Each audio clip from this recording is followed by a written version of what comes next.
तो software you will need that is TIA portal. Okay, लेकिन TIA portal सिर्फ आपको इंस्टॉल कर लेने से सारे के सारे पैकेजेस नहीं मिल जाएंगे। अगर आपको PLC को कॉन्फ़िगर करना है तो PLC से रिलेटेड पैकेज चाहिए होगा, SCADA चाहिए तो SCADA से रिलेटेड पैकेज चाहिए होगा, सेम गोज फॉर सेफ्टी का चाहिए या स्टार ड्राइव का चाहिए, वो सारे पैकेज आपको अवेल करने पड़ेंगे। तो मोस्ट कॉमनली यहाँ पे जैसे मेंशन है स्टेप 7 सिमेट्रिक कंट्रोलर के लिए अगर सेफ्टी चाहिए, सेफ्टी के कंट्रोलर को भी कॉन्फ़िगर करना है तो आपको सेफ्टी पैकेज भी डालने पड़ेंगे। ठीक है, WinCC में 4 टाइप का पैकेज आता है, वो अवेल करना पड़ेगा, और फिर स्टार ड्राइव के पैकेज। तो अभी देखते हैं क्या क्या कंडीशंस हैं और कौन से पैकेज में आपको कौन कौन से हार्डवेयर मिल जाएंगे। ओके, सो जब आप स्टेप 7 की लाइसेंसिंग की बात करते हो तो स्टेप 7 में 2 पैकेज आपको मिलता है, वन इज स्टेप 7 बेसिक और सेकंड वन स्टेप 7 प्रोफेशनल। तो अगर आपके पास स्टेप 7 बेसिक है तो सिर्फ और सिर्फ आपके पास एक्सेस जो है 1200 PLC का है और बेसिक पैनल का है ना, जो कि आपके KTP बेसिक है, 700 400 बेसिक, सिर्फ उस पैनल की कॉन्फ़िगरेशन आप कर पाओगे। करेक्ट? तो अगर आपको 1500 के प्रोग्रामिंग करनी है तो उसके लिए ये पैकेज इनफ नहीं है। 1500 की प्रोग्रामिंग के लिए आपको चाहिए स्टेप 7 प्रोफेशनल। तो अगर प्रोफेशनल लाइसेंस है तो सिर्फ और सिर्फ 1500 नहीं, ऑलमोस्ट जो भी आपके पास वर्ल्ड वाइड कंट्रोलर अवेलेबल हैं उसकी भी प्रोग्रामिंग आप कर सकते हो, लाइक 300 400 या PC बेस्ड कंट्रोलर जो हैं, और साथ में 1500। ठीक है, लेकिन अगर आपने स्टेप 7 प्रोफेशनल लिया है तो सिर्फ और सिर्फ आपका कंट्रोलर का स्केल बढ़ा है, लेकिन WinCC का स्केल अभी तक भी वहीं पे है, WinCC बेसिक ही है। तो WinCC में 4 टाइप के पैकेज आते हैं। बेसिक के बाद आता है आपको कंफर्ट पैनल। ठीक है, तो इससे आप कॉन्फ़िगरेशन कर सकते हैं कंफर्ट पैनल या फिर जो मोबाइल पैनल आपके आते हैं उसका। उसके बाद अगर PC बेस्ड HMI चाहिए, जो आप नॉर्मल अगर किसी PC को HMI के जैसा यूज करना है तो that you have to use WinCC advance. But ये SCADA नहीं है, ये ध्यान रखिएगा। ये भी एक तरह से बोलिए, ये भी HMI है विथ जो आपको कंफर्ट पैनल या बेसिक पैनल देता है उससे ज़्यादा फीचर्स बट है, ये भी एक तरह का HMI ही है। बट ये है कि इंस्टॉलेशन आप इसका PC में कर सकते हैं, कोई भी जिसमें TIA कंपैटिबल है उसमें इंस्टॉलेशन हो सकता है। SCADA के लिए आपको चाहिए WinCC प्रोफेशनल। ओके, तो SCADA 2 टाइप के मोस्टली आपको मार्केट में मिलेंगे, एक है WinCC एक्सप्लोरर जो क्लासिक SCADA है, और ये TIA बेस्ड SCADA है। तो अभी ऐसा नहीं बोल सकते कि TIA SCADA उसका सक्सेसर है या उसका रिप्लेसमेंट है, नहीं। अभी दोनों के अपडेट आ रहे हैं, दोनों में ही फीचर्स हैं, लाइक ये इनफैक्ट TIA SCADA में कम फीचर है in comparison of WinCC explorer. ठीक है, उसमें डिस्ट्रीब्यूटेड आर्किटेक्चर आप काफ़ी ज़्यादा बना सकते हैं in comparison of this. But हाँ, अगर प्रॉब्लम ये है कि वो आप एक प्रोजेक्ट में इंटीग्रेट नहीं कर सकते उसे। मैंने एक सिस्टम में भी इंस्टॉल नहीं हो सकता ना, एक सिस्टम में भी इंस्टॉल नहीं हो सकता। Yes, absolutely. एक सिस्टम में प्रोफेशनल और एडवांस ये दोनों भी एक साथ नहीं है। तो प्रोफेशनल कर लिया तो फिर एडवांस प्रोफेशनल में ऑलरेडी वो एडवांस को तैयारी कर रहा होता है। बट उसमें HMI वगैरह वो कॉन्फ़िगर होंगे सब। HMI तो हार्डवेयर।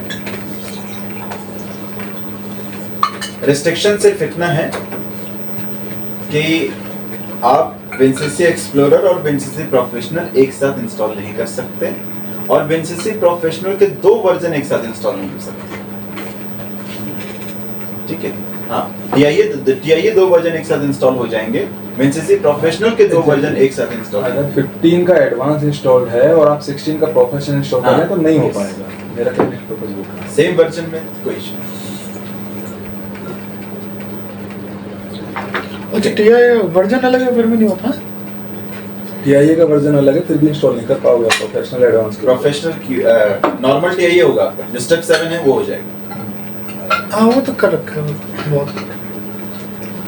तो उसमें वो लिख के आता है, एरर आ जाएगा इंस्टॉलेशन के टाइम में, विनसीसी इंजीनियरिंग लाइसेंस ऐसा करके एरर आ जाता है। अच्छा ऐसे नहीं कर सकते कि पहले हायर इंस्टॉल करते हैं फिर उसके बाद लोअर नॉर्मल टीआईए कर सकते हो, स्टेप 7 कर सकते हो, प्रोफेशनल में। स्टेप्स में तो आप सारे वर्जन रख लो एक सिस्टम में, कोई हाँ, इशू नहीं है। कोई इशू नहीं। स्टार्टर का एक ही वर्जन है। तो 4 वर्जन आपको विनसीसी के मिलेंगे। स्टार ड्राइव आप, लेकिन हाँ आप देखिए, जब भी आप माइग्रेशन की बात करते हो ना, लाइक आप 300 का प्रोग्रामिंग सिमेट्रिक मैनेजर से भी कर सकते हो, टीआईए पोर्टल से भी कर सकते हो, लेकिन जो हार्डवेयर उन्होंने डाला है टीआईए में, एक फिक्स फर्मवेयर के बाद डाला है। लाइक 300 के अगर तीन सेम फैमिली के 3 MLFB अवेलेबल है, तो मोस्ट प्रोबेबली जो सबसे पुराना वाला MLFB है ना, वो आपको टीआईए पे नहीं मिलेगा। तो एक फिक्स फर्मवेयर वर्जन के बाद ही डाला है, तो इसलिए पहले वो फर्मवेयर वर्जन चेक करके ही साइट पे निकलिएगा कि 300 के प्रोग्रामिंग में टीआईए तो कर ही सकता हूँ, तो टीआईए लेके चले गए तो प्रॉब्लम हो सकती है अगर वहाँ पे काफी ओल्ड सीपीयू अवेलेबल है। एक फिक्स फर्मवेयर वर्जन के बाद हाँ आप कॉन्फ़िगरेशन दोनों में कर सकते हैं। तो फर्मवेयर वर्जन कैसे चेक कर सकते हैं उसका? आप ऑनलाइन जाके चेक करें। MLFB नंबर के करस्पॉन्डिंग आएगा। MLFB नंबर के करस्पॉन्डिंग तो हार्डवेयर में लिखा रहता है, बट किसी ने अपडेट कर दिया होगा तो पता नहीं लगेगा आपको, फिर तो ऑनलाइन जाके चेक करना पड़ेगा। ऑनलाइन PLC से जब तक कनेक्ट नहीं पता कर सकते ना। तो MLFB से पता लग जाएगा ना, MLFB से आपको पता लग जाएगा कि एटलीस्ट लोअर वर्जन पता चलेगा, लोअर वर्जन पता लग जाएगा तो आपको आइडिया लग जाएगा। क्योंकि जैसे जैसे MLFB चेंज हुआ है तो फर्मवेयर वर्जन आपको ज्यादा ही मिला है। तो अगर ओल्डेस्ट फर्मवेयर वर्जन है तो आप वही चेक कर लीजिए वो MLFB टीआईए में अवेलेबल है या नहीं है। अगर अवेलेबल नहीं है तो फिर आपको सिमेट्रिक मैनेजर साथ में कैरी करना पड़ेगा। ओके, सेम अगर वही स्टार ड्राइव के लिए भी एक फिक्स सीयू का एक पर्टिकुलर फर्मवेयर वर्जन के बाद ही आप उसको कॉन्फ़िगर कर सकते हैं। सिमेट्रिक मैनेजर का भी कुछ होता है क्या? मैंने एक सिस्टम में फेस किया था कि टीआई पोर्टल इंस्टॉल किया, उसके बाद सिमेट्रिक मैनेजर कुछ दिन चला, उसके बाद करप्ट हो गया। ऐसा कुछ इंस्टॉलेशन का कुछ इशू हुआ उसका होगा, मतलब कंपैटिबिलिटी का कोई इशू। इनफैक्ट इसका भी कोई इशू नहीं है। एक सिस्टम में आप स्टार ड्राइव डालो, एक सिस्टम में स्टार्टर डालो, वो भी चलेगा। अच्छा वो चलेगा। प्रॉब्लम सिर्फ स्काडा की साइड से ही है। ओके हाँ, लेकिन अगर आपके पास स्टेप 7 प्रोफेशनल का लाइसेंस है तो आप स्टार ड्राइव को कोई एडिशनल लाइसेंस देने की जरूरत नहीं है। करेक्ट? अच्छा नहीं है, बेसिक है तो फिर इसका लाइसेंस स्टार ड्राइव का बेसिक एडवांस का लाइसेंस। ओके, तो 1200 में बाय डिफॉल्ट आप लैडर FBD SCL में प्रोग्रामिंग कर सकते हो। लैडर FBD फुल फॉर्म क्या हो गया? Function block diagram. SCL sequential या स्ट्रक्चर्ड कंट्रोल लैंग्वेज। और क्या होता है 1500 में जब आप आओगे तो आपके पास SCL के अलावा STL आ जाएगा। STL का फुल फॉर्म क्या हो गया? Statement list, structure text, statement list. STL statement list. और उसके अलावा फिर आप ग्राफ में भी प्रोग्रामिंग कर सकते हैं।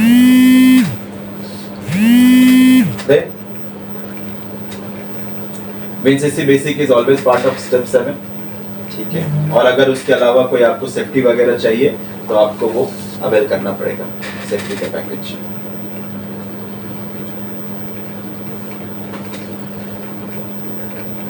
ठीक है, विनसीसी में आप वो बता दिया एक्सप्लोरर के लिए है, और यहाँ पे इधर आपके टीआईए बेस्ड गार्डन है। HMI साइड में विनसीसी फ्लेक्सिबल आता था, तो हाँ वो भी, उसमें भी सेम पॉइंट ध्यान रखिएगा कि जो आपने टीआईए पे डाला है लेगेसी पैनल वाला, वो भी एक फिक्स फर्मवेयर वर्जन के बाद ही है। तो आइदर नहीं, अगर एकदम ओल्डेस्ट वर्जन है तो आपको विनसीसी फ्लेक्सिबल पे जाना पड़ेगा। अगर सेम वो फर्मवेयर वर्जन टीआईए पे अवेलेबल है तो टीआईए से कॉन्फ़िगरेशन करिए। और कुछ का माइग्रेशन भी पॉसिबल है। माइग्रेशन तो सब में पॉसिबल है। 300 का माइग्रेशन आप टीआईए में कर सकते हो, ठीक है। फ्लेक्सिबल का ही माइग्रेशन आप इसमें कर सकते हैं।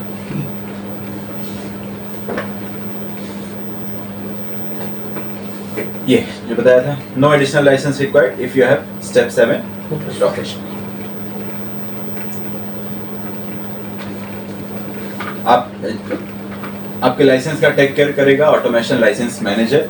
अलग से इंस्टॉल करने की जरूरत नहीं है, आप सीमेंस का कोई सा भी सॉफ्टवेयर डाउनलोड कर लीजिए, इंस्टॉल कर लीजिए, उसके साथ में ALM इंस्टॉल हो जाएगा। हाँ। वहीं पे आप इससे खेलते रहिए, ट्रांसफर करना है हार्ड ड्राइव में, ये ड्राइव में, वो कर यहाँ पे कर सकते हैं। बट जो आप ALM पे आपको लाइसेंस, सीमेंस जो लाइसेंस देता है वो लाइसेंस 4 टाइप का होता है।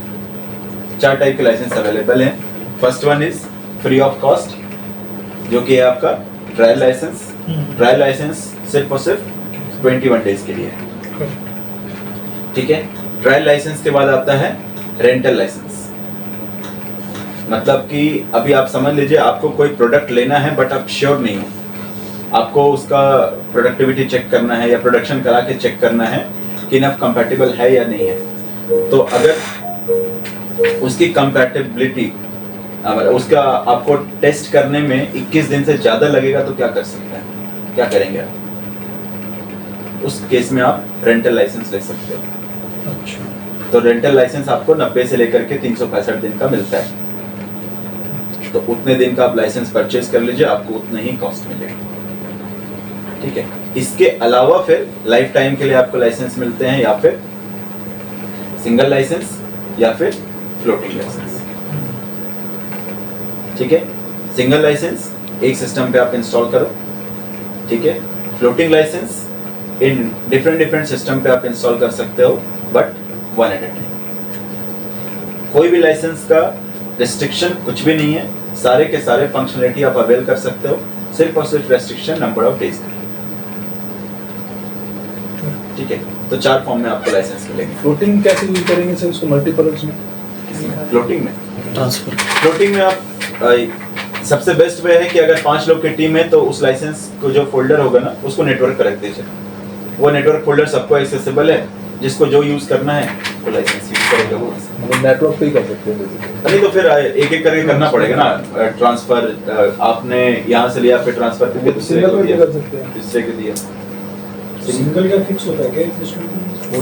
सिंगल में भी कर सकते हैं, वापस से रिट्रांसफर करो पेंडेंट में डालो। बट वही है, सिंगल लिया तो फिर वही टाइम टेकिंग है ना। ट्रांसफर फ्लोटिंग का ही मतलब है कि आप नेटवर्क पे रखो, इजीली एक्सेसिबल है 4-5 सिस्टम में। फ्लोटिंग मतलब नेटवर्क जितने 5 इंजीनियर हैं सब लोग इंडिविजुअली यूज करें, बट हाँ 2 लोग एक साथ नहीं कर पाएंगे, फिर उसके लिए फिर आपको मल्टी इंजीनियरिंग वाला लाइसेंस चाहिए।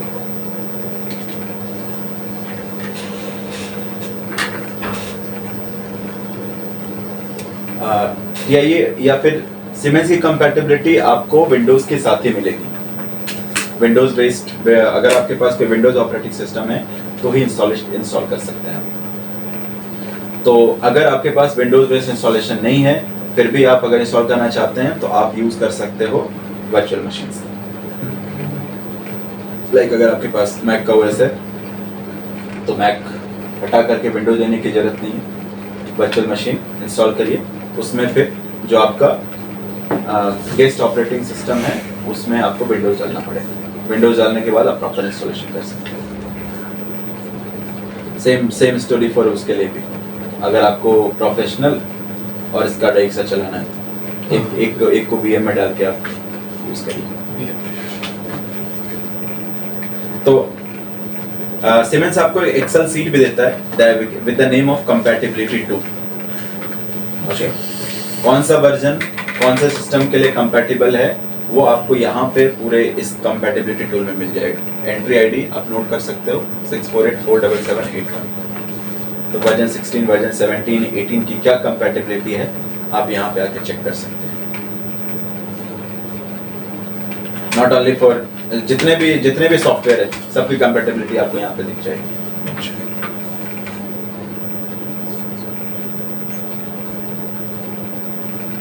ओके, और इस पे ऑलरेडी हमने डिस्कशन कर लिया कि आप TIA पोर्टल में पैरेलल इंस्टॉलेशन कर सकते हैं।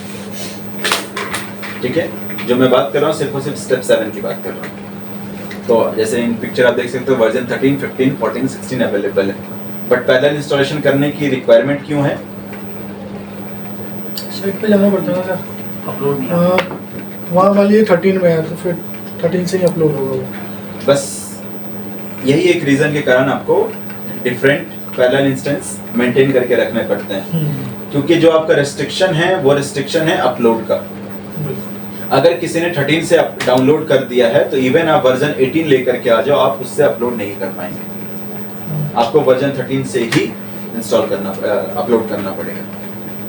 डाउनलोड तो माइग्रेट करके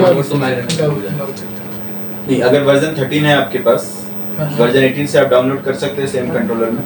हाँ नहीं तो अपलोड का कोई कंडीशन नहीं है, अपलोड के लिए सिर्फ कंडीशन है, डाउनलोड का कोई कंडीशन नहीं है। सिर्फ डाउनलोड करते टाइम वो एक ऑप्शन देगा अपग्रेड या ओवरराइट का, आप चेक कर दो, वो डाउनलोड हो जाएगा। और सेकेंड चीज प्रोजेक्ट अपग्रेडेशन। तो अगर वर्जन 13 में कोई प्रोजेक्ट है उसको आपको अपग्रेड करना है वर्जन 15 में, तो TIA ऑटोमेटिक वो अपग्रेड कर देगा। लेकिन अपग्रेड करते टाइम जितने आपके पास पैकेज वर्जन 13 में थे वो पैकेज वर्जन 15 के साथ होने चाहिए, तभी अपग्रेडेशन सक्सेसफुल होगा। ठीक है, वर्जन 15 को वापस डिग्रेड करना है वर्जन 13 में, पॉसिबल है? तो अपग्रेडेशन पॉसिबल है, डिग्रेडेशन पॉसिबल नहीं है। हाँ, लेकिन अपग्रेडेशन करते टाइम एक चीज और ध्यान रखना है कि अगर 13 SP1 तक का प्रोजेक्ट है तो ठीक है। अगर कुछ आपको 11 या 12 वर्जन के प्रोजेक्ट है तो उसका आप डायरेक्ट अपग्रेडेशन नहीं कर सकते।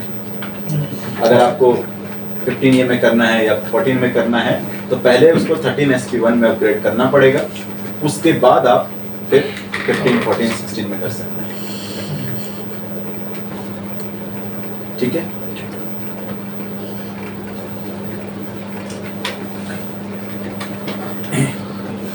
ये सब तो हम लोग प्रोजेक्ट ओपन करने के बाद देख ही लेंगे। ये दिस इज जस्ट, मैं एक बार ओवरव्यू दिखा देता हूँ। TIA पोर्टल 2 व्यूज होते हैं, portal view, project view. Okay, portal view में सब कुछ आपको लाइक टास्क कार्ड दिखता है, स्टार्ट करना है, स्टार्ट से रिलेटेड जो भी आइकन्स होते हैं वो आपको दिख जाते हैं। तो प्रोजेक्ट व्यू में भी सारे ऑप्शंस अवेलेबल है, बट थोड़े से अगर फर्स्ट टाइम यूजर हैं तो वो एक ही साथ कई सारे ऑप्शन आते हैं तो घबराना नहीं है। बट जितने ऑप्शंस पोर्टल व्यू में हैं सारे के सारे ऑप्शन प्रोजेक्ट व्यू में भी अवेलेबल हैं। ओके, लाइक ऑलरेडी यूज किया हुआ है इसे, करेक्ट ना? हाँ, जो भी अगर आपको पैकेज देखना है आपके पास कौन कौन सा पैकेज इंस्टॉल है तो आप इंस्टॉल सॉफ्टवेयर में जाके देख सकते हैं, वहाँ पे आपको इन्फॉर्मेशन मिल जाएगा क्या क्या पैकेज हैं। ओके, अगर आप TIA पोर्टल से अवेयर हैं तो ये सब ऑप्शन विजिबल है। ठीक है, कुछ नया हो तो आप पॉइंट आउट करिए, बाकी ये सब कॉमन है।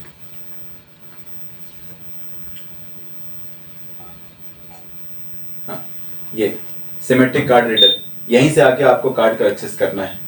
जैसे आप कार्ड रीडर में लगाओगे ना, ये यहाँ पे आके वो कार्ड को डिटेक्ट कर लेगा। तो कार्ड का एक्सेस यहीं से करना है, प्रॉपर्टीज वगैरह चेंज करनी है यहीं पे आके चेंज करनी पड़ेगी।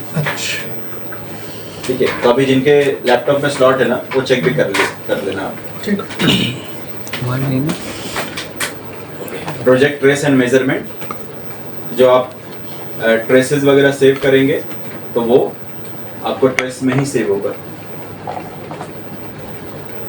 ये सब तो खैर देखेंगे ही आगे चलते हैं। ये जो फंक्शनलिटी है ना, जैसे यहाँ पे सॉफ्टवेयर यूनिट है, सॉफ्टवेयर यूनिट यहाँ पे फर्मवेयर वर्जन 2.6 से उससे ज़्यादा में ही मिलेगा आपको। तो जो जैसे फीचर फंक्शनलिटी की मैं बात कर रहा था, तो फर्मवेयर अपडेट बढ़ते साथ कुछ ना कुछ फंक्शनलिटी अपडेट हुआ है, तो जो सॉफ्टवेयर यूनिट वाला है वो सिर्फ और सिर्फ 2.6 के बाद मिलेगा। सॉफ्टवेयर यूनिट किस चीज़ में यूज़ करते हैं, किसने यूज़ किया सॉफ्टवेयर यूनिट? इसमें काफ़ी सारे प्रॉब्लम्स भी हैं, जैसे प्रोग्राम का इंटीग्रेशन है, software unit different program independently काम कर जाते हैं, ठीक है, बट सेम FC का नंबर या सेम DB का नंबर रिपीट नहीं कर सकते हैं। टैग्स को इधर उधर ट्रांसफ़र करना है तो इंटरकनेक्शंस हैं, तो बहुत ज़्यादा मेजर बेनिफिशियल दिखाई नहीं देता है। बस अगर दो अलग अलग यूज़र है ना, थोड़ा बहुत मॉडिफिकेशन करना है तो फिर अच्छा है, लेकिन रिस्ट्रिक्शन बहुत ज़्यादा है। बट सॉफ्टवेयर यूनिट इस यूज में है ना, जैसे कि आपको कुछ पार्ट ऑफ प्रोग्राम को इंडिपेंडेंटली एक्सेस करना है, क्योंकि आप जो प्रोग्राम लिखते हो किस में लिखते हो, मेन में लिखते हो, मेन में लिखने के बाद आप कुछ भी आप एक छोटा सा डाउनलोड करते हैं ना, तो जितने भी उसमें FCFD है ना, सब के सब डाउनलोड होते हैं। आप ऐसा चाहते हो कि कुछ एक इंडिविजुअल FC में डाउनलोड करें तो वो पॉसिबल नहीं है। सारे के सारे जितने ब्लॉक्स है वो डाउनलोड होते हैं। करेक्ट, देखा है ना आपने? लेकिन सॉफ्टवेयर यूनिट में क्या कर सकते हैं, जैसे आपने मेन OB बनाया ना प्रोग्राम ब्लॉक मेन OB में, उसी तरह से आप वहां पे भी प्रोग्राम कर सकते हो। मेन लिया, FC लिया, FB लिया, हाँ, बट वो इंडिपेंडेंट होगा आपके मेन प्रोजेक्ट से। ठीक है, तो वैसे दो तीन यूजर आप ऐड कर सकते हो, 2-3 सॉफ्टवेयर यूनिट ऐड कर सकते हो, एक ही बार में 2 प्रोजेक्ट को एक्सेस कर सकते हैं। उसमें अगर किसी ने दूसरे प्रोजेक्ट से डाउनलोड किया तो आपको पता लग जाएगा कि किसने डाउनलोड कर रखा है। तो independent of main program, that is your software.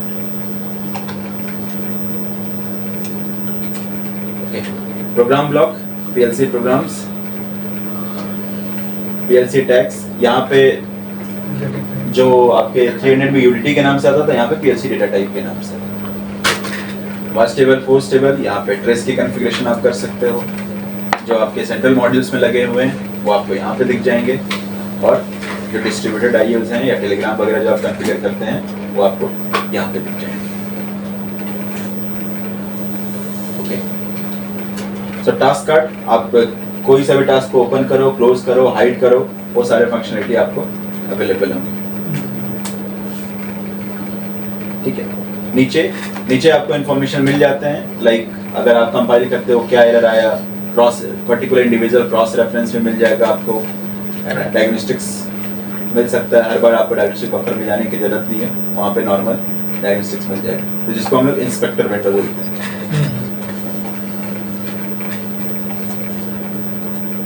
Uploading a device as a new station, तो अपलोड आप इवन 2 ऑप्शन है, सेम लाइक सिमेटिक मैनेजर, आप पूरा का पूरा हार्डवेयर सॉफ्टवेयर इंस्टॉल करो, या फिर सिर्फ और सिर्फ कुछ सॉफ्टवेयर चेंज है तो वो इंस्टॉल कर सकते हो। Upload device as a new station, और सेकंड ऑप्शन ठीक उसके ऊपर देखेंगे तो upload from device software. 2 option है अपलोड करने। अगर ये न्यू स्टेशन किया तो न्यू प्रोजेक्ट बना करके जो भी उसके हार्डवेयर सॉफ्टवेयर है वो सारे के सारे आ जाएंगे आपके पास। बस इतना एडवांटेज है कि इसमें आपको जो प्रॉब्लम थी मेन 300-400 के केस में बैकअप सिंबल्स और कमेंट्स नहीं मिलते थे, वो इसमें मिल जाएंगे। ठीक है, क्योंकि अगर आपने नोटिस किया होगा ना, इसमें आप कमेंट्स चेंज करते हैं ना तो आपको डाउनलोड करना पड़ता है। तो वो जो प्रॉपर्टी है वो हार्डवेयर की प्रॉपर्टी है। 300-400 में वो कमेंट डाउनलोड नहीं होता है, इसमें आपको डाउनलोड करना पड़ता है। तो अभी आप ऑनलाइन, अगर सिस्टम ऑनलाइन में आप कुछ कमेंट्स डालते हैं तो वो दिखाता है कि चेंज है ऑनलाइन और ऑफलाइन में। आपको वो कमेंट भी डाउनलोड होता है, इसलिए वो अपलोड हो रहा है। अच्छा, सेम फॉर टैग टेबल में भी आप कोई सिंबल चेंज करते हैं तो आपको डाउनलोड करना पड़ता है। 300-400 में आप सिंबल टेबल डिफाइन करते हैं तो वो सिर्फ और सिर्फ सॉफ्टवेयर का पार्ट है, हार्डवेयर से उसका कोई लिंक नहीं करते। यहाँ पे आपको टैग टेबल डाउनलोड करना पड़ेगा, इवन कोई कमेंट्स का कोई फ्री कमेंट्स भी डाला वो भी डाउनलोड करना पड़ेगा। फ्री कमेंट्स मतलब वो देखते हैं एरो मार करके कुछ कमेंट्स लिखा हुआ होता है, दैट इज फ्री कमेंट, वो भी डाउनलोड करना पड़ता है। तो वो सब के सब अपलोड आ सकते हैं। सिर्फ सॉफ्टवेयर वाला क्या डिफरेंस है? तो जनरली अपलोड है डिवाइस का, हार्डवेयर नहीं होगा, सॉफ्टवेयर सिर्फ इंस्टॉल हो जाएगा। आपने कोई ऑनलाइन, आप पीसी में ऑनलाइन हो, आपके पास जो ब्लॉक्स वगैरह हैं वो अपलोड हो जाएंगे। अच्छा, हार्डवेयर कॉन्फ़िगरेशन नहीं हो, हार्डवेयर आपके पास ऑलरेडी है तो बहुत सारी यूटिलिटीज अगर डिफाइंड है सिस्टम के अंदर से और उसके बाद अपलोड ले रहे हैं तो यूटिलिटीज के साथ में आएगा। यूनिटी आती है ना, अपलोड के साथ आती है। अपलोड करोगे यूनिटी आ जाती है।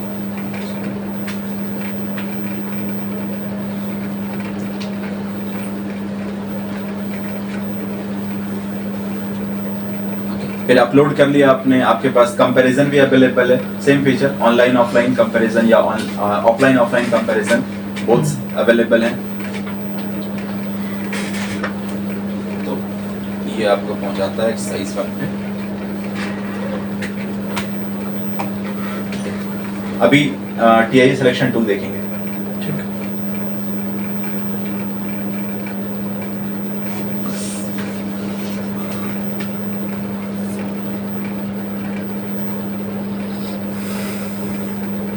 हाँ, बोलो।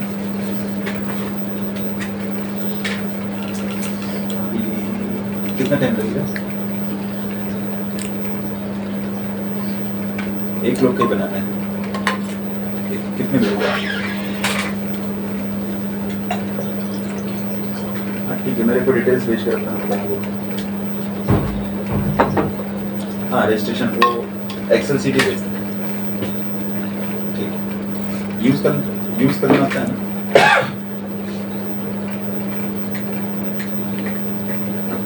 नहीं मेरा सेशन चल रहा है यहाँ पे, लंच जल्दी क्या टी ब्रेक जब दूंगा तो तुम्हारा सेशन चल रहा है। ठीक है, मैं जब लैब बन जाएगा ना मैं पिंग कर दूंगा, उस टाइम पे टी ब्रेक दे दूंगा।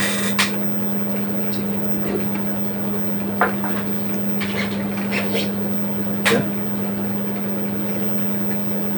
ठीक है मैं बना दूंगा, डिटेल्स भेज कर। ओके ये सिलेक्शन टूल देख लेते हैं